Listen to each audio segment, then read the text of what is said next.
13 روز پس از کشتار در زندان. 24 اکتبر یک محبوس زندان رقم 3 شهر خوجند در تماس تلفنی به خانواده‌اش گفت که 2 هفته آینده زنگ زده نمیتواند. 6 نوامبر شبکه‌های اجتماعی و برخی از پیامک‌رسان‌ها در تاجیکستان مسدود شدند. 7 نوامبر شام ساکنان محله‌های اطراف مؤسسه اصلاحاتی رقم 3 در شهر خوجند اول صدای داد و مغل نفران زیاد، سپس صدای تیرپرانی از طرف زندان را شنیدند. جسد زندانبانان کشته شده میرسعید قادیروف و احسان یعقوبوف به خانواده‌هایشان سپاریده شد. رسانه‌های روسی از جمله ریا نووستی و لنتارو از کشته شدن 12 نفر در آشوب خبر دادند. مقامات تاجیکستان در یک نامه به همتایان خود در قرقیزستان آشوب در زندان خوجند را تصدیق کردند.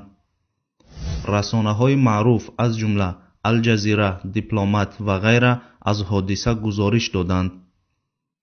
اخبار از کشته شدن 19 تا 22 زندانی و 2 زندانبان خبر داد. آشوبگران اعضای داعش و حزب تحریر گفته می شدند. میرسعید قادیروف و احسان یعقوبوف زندانبانان کشته شده را به خاک سپاریدند.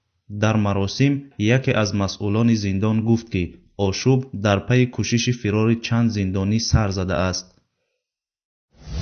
برخی از رسانه‌ها از کشته شدن 27 نفر و جراحت برداشتن 100 نفر اطلاع دادند.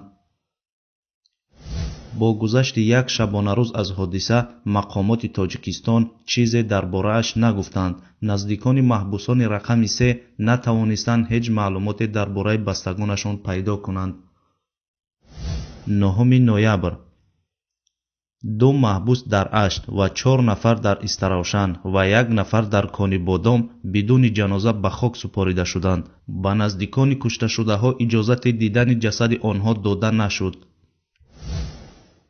داعش مسئولیت آشوب در زندان خوجند را بر دوش گرفت. بعد این توجه رسانه‌های جهان به این حادثه زیاد شد. رسانه‌های معروف جهان درباره کشته شدن بیش از 20 نفر در آشوب زندان خوجند گزارش دادند. این حادثه پرقربانی ترین پخش آشوب در چند ده ساله اخیر دانسته شد.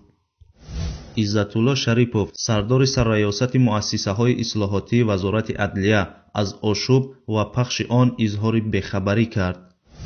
کمیته شهروندی نجات گروگانان و زندانیان سیاسی در تاجیکستان دعوت کرد که یک کمیسیه متشکل از نمایندگان مقامات، جامعه شهروندی و خانواده‌های محبوسین برای تحقیق فاجعه زندان خوجند تأسیس شود.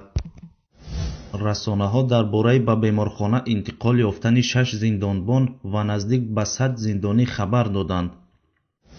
خیرالله عبدالله پدر یکی از زندانبان‌های مجروح شده از زبان پسرش به آزادی نقل کرد که آشوب هنگامی هست و نیست زمان سر زده است که یک باره کسی برق را خاموش کرده است. او همچنین گفت که زندانبان‌ها با خشت و دیگر اشیا لطوکوب شده اند. 9 نوامبر بیگاه با گذشت 2 شبانه روز از حادثه مقامات تاجیکستان چیزی درباره آن نگفتند. نزدیکان محبوسان هم تا حال نتوانستند هیچ معلوماتی درباره بستگانشان پیدا کنند.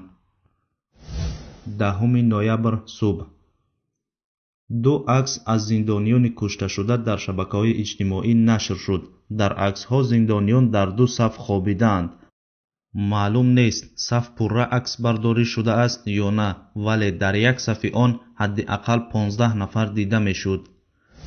سایت پیام با استناد به منبعش در صلیب سرخ تاجیکستان خبر داد که شمار کشته شدگان بیش از 40 نفر است. دلاوره قادیروف همسر میرسعید قادیروف افسر کشته شده در زندان در مصاحبه با ازیا پلوس گفت که شوهرش و احسان یعقوبوف در نتیجه لطوکوب شدید جان باختند. خواهر عروس احسان یعقوبوف هم با پخش نوشته در فیسبوک گفت که احسان در نتیجه لطوکوب جان داده است. نصف روزی امام علی رحمان در جشن تنتنوی بخشیده به روز استقلالیت شرکت و سخنرانی کرد. در سخنرانیش او حرفی از فاجعه خوجند نزد. бегоҳ бо гузашти 3 шабона рӯз аз ҳодиса мақомоти тоҷикистон чизе дар бораи он нагуфтанд. наздикони маҳбусон ҳам то ҳол натавонистанд ҳеҷ маълумоте дар бораи бастагонашон пайдо кунанд. маҷрӯҳон ҳам ба наздиконашон нишон дода намешаванд. 11 ноябр ахбор бо истинод ба манбааш дар мақомоти тафтишотӣ хабар дод то имрӯз 47 нафар зиндонии кушташуда ба хок супорида шуданд. паём бо истинод ба манбааш дар додситонии вилояти Суғд шумори дақиқи кушташудагон ва захмиёнро эълон кард. 53 кушта ва 186 маҷрӯҳ. бегоҳ бо гузашти 4 шабонарӯз аз ҳодиса мақомоти тоҷикистон чизе дар бораи он нагуфтанд. наздикони маҳбусон ҳам то ҳол натавонистанд ҳеҷ маълумоте дар бораи бастагонашон пайдо кунанд. маҷрӯҳон ҳам ба наздиконашон нишон дода намешаванд. 12 ноябр хабарнигори радиои озодӣ дар як неҳоди ҳукуматӣ рӯйхати кушташудаҳоро дидааст ки дар он исми наздики 50 нафар навишта шудааст. инҳо асосан зиндониҳо буданд. паймони миллии тоҷикистон куштор дар зиндони хуҷандро қатли ом номид. руқия исмоилова модари баҳром исмоилови 23 сола ки дар ин ҳодиса кушта шуд ба озодӣ гуфт ҷасади кафанпечи писарашро кормандони полис ҳамроҳи гурбон дар яке аз қабристонони ин маҳал дафн карданд, вале ба аҳли хонавода иҷозат надоданд ки бо ҷасад наздик шаванд. наздикони ҳоҷи исмоилхон баҳоиддинови 21 сола аз ноҳияи Исфара гуфтанд ӯ аз сараш тир хӯрдааст. 13 ноябр як мансабдори тоҷик дар суҳбат ба озодӣ гуфт ки ин ҳодиса мавзӯе нест ки шабакаҳои давлатии телевизионӣ ба баррасии он рӯ оваранд. мансабдори дигар гуфт дар пеш ҳодисаи бисёр муҳим оғози кори чархаи аввали нерӯгоҳи Роғун аст ва эълони ин ҳодисаи нохуш ба оғози кори ин таҳаввулоти таърихӣ соя меафканад. умедҷони эмомалӣ сухангӯи вазорати корҳои дохилии тоҷикистон хабарҳоро дар бораи истифодаи воҳидҳои вижаи вазоратҳои дигар дар саркӯб кардани ошӯб рад намуд. ӯ гуфт маҳбусҳо барои истифода аз чунин ҳолатҳо нерӯҳои вижаи худро доранд. 14 ноябр дар сайти change.org додхости фаъолони ҷомеаи шаҳрвандии тоҷикистон роҳандозӣ шуд ки дар он аз додситонии тоҷикистон ва мақомоти дигари марбута дархост шудааст барои таҳқиқи қатли оми зиндониён дар муассисаи ислоҳотии рақами 3 дар шаҳри Хуҷанд як комиссиони мустақил таъсис дода шавад. 15 ноябр ахбор бо истинод ба манбааш аз боздошти Файзуллоҷон Сафаров раҳбари маҳбаси рақами 3 шаҳри Хуҷанд хабар дод. 16 ноябр паём бо истинод ба ду манбааш аз ҷузъиёти бештари ошӯб дар зиндон хабар дод. аз ҷумла гуфта мешуд омон зиндонро муҳосира кардааст ва тирҳоро ба сӯи маҳбусон алфа холӣ кардааст.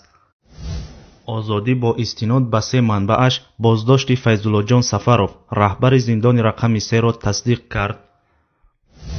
бегоҳ бо гузашти 9 шабонарӯз аз ҳодиса мақомоти тоҷикистон чизе дар бораи он нагуфтанд. баъзе аз наздикони маҳбусон тавонистанд бо пардохти ришва маълумот дар бораи бастагонашон пайдо кунанд.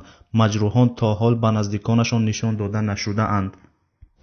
19 ноябр бегоҳ ахбор хабар дод 7 корманди зиндони рақами 3 ки дар ҷараёни ошӯби шаби 7 ноябр ҷароҳат бардошта таҳти табобат қарор доштанд билофосила баъди ҷавоб шуданашон аз беморхонаи вилоятии Суғд аз ҷониби кормандони шуъбаи вазорати корҳои дохилии Хуҷанд дастгир карда шуданд.